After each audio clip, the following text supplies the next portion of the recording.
Starting tomorrow, the United States will implement reciprocal tariffs on other nations. It's been a long time since we even thought of that. Tanggal 5 April tahun 2025 menjadi titik balik baru dalam lanskap perdagangan global. Presiden Amerika Serikat, Donald Trump, secara resmi menetapkan kebijakan tarif baru yang mengejutkan dunia internasional.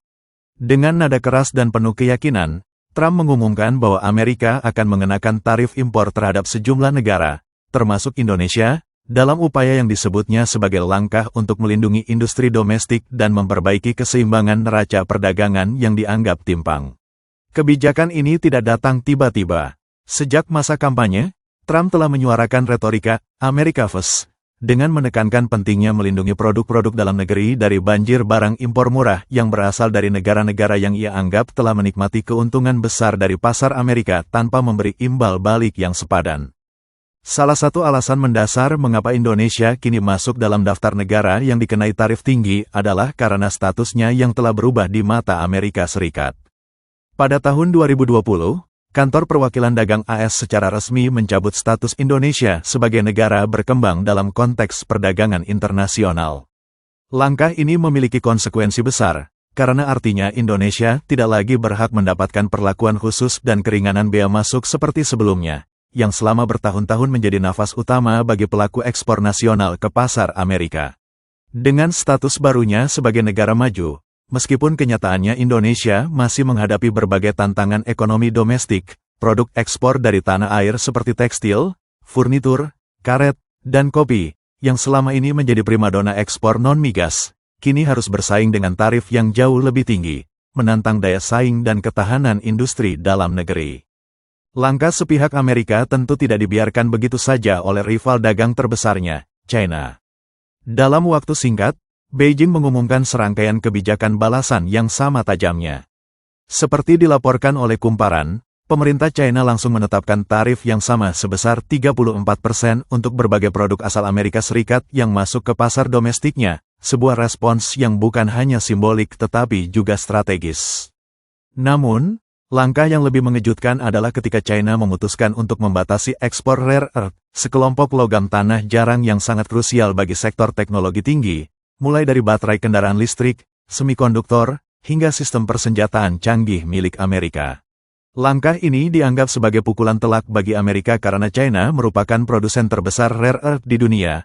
China memproduksi sekitar 60% tanah jarang dunia dan memproses hampir 90%-nya, dan pembatasan ini dapat memperlambat bahkan melumpuhkan rantai pasok industri teknologi tinggi Amerika, terutama dalam konteks ketegangan geopolitik yang kian meningkat.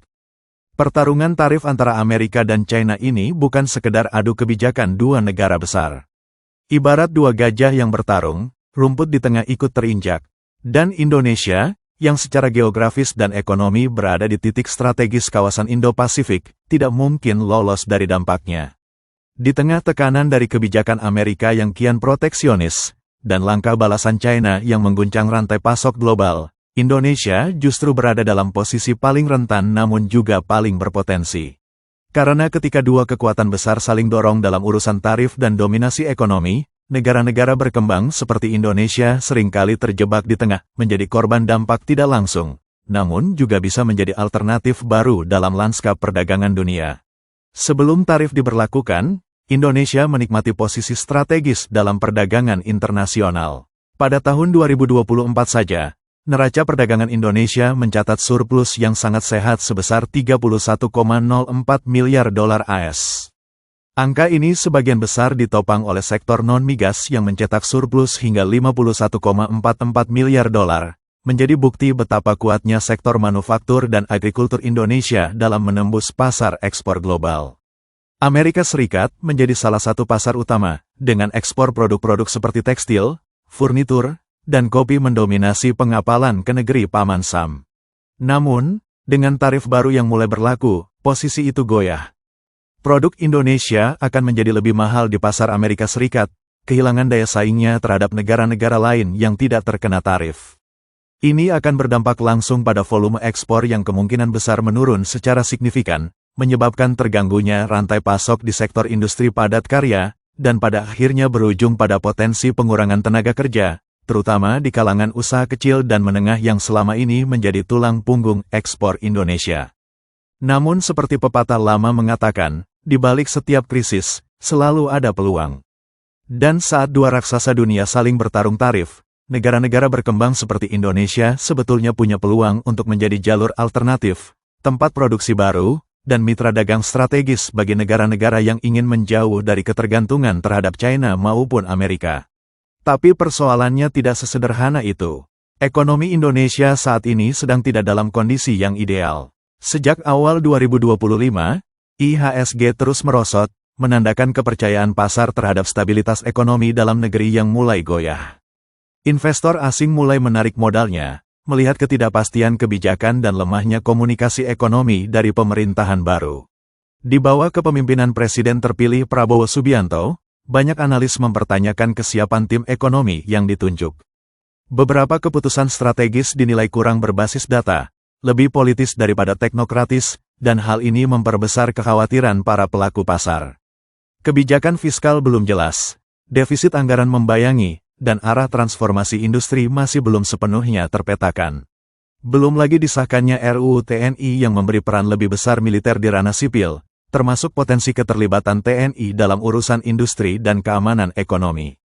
Hal ini menimbulkan kekhawatiran tentang erosi prinsip demokrasi dan rule of law, dua elemen yang selama ini menjadi syarat penting bagi masuknya investasi jangka panjang dari negara maju. Lalu muncul pertanyaan besar, dengan semua tantangan ini, bagaimana Indonesia bisa mengambil peluang dari perang dagang global? Jawabannya adalah, dengan strategi ganda, yaitu memperkuat stabilitas domestik sembari memainkan diplomasi ekonomi yang agresif. Pemerintah harus segera mengirimkan sinyal ke pasar bahwa Indonesia masih pro-investasi, pro-bisnis, dan siap membuka diri terhadap industri strategis baru seperti manufaktur berteknologi tinggi, energi terbarukan, serta industri kreatif digital. Kita harus bisa menjadikan Indonesia sebagai lokasi alternatif bagi relokasi industri global yang ingin keluar dari China. Untuk itu, kita butuh reformasi cepat di sektor perpajakan, penyederhanaan izin usaha, serta komitmen kuat terhadap stabilitas hukum. Selain itu, diplomasi dagang harus dijalankan secara aktif, menjajaki pasar non-tradisional seperti Timur Tengah, Afrika, Asia Selatan, hingga Eropa Timur. Ini bukan pilihan, tapi kebutuhan.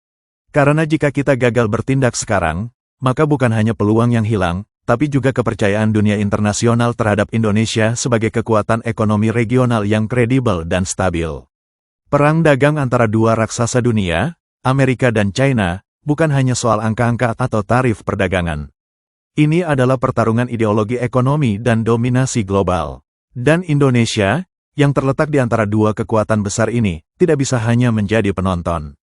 Kita perlu mengambil langkah berani, membangun posisi tawar yang kuat, dan menjadi pemain aktif dalam geopolitik perdagangan global. Status kita telah berubah, perlakuan khusus sudah tidak lagi ada.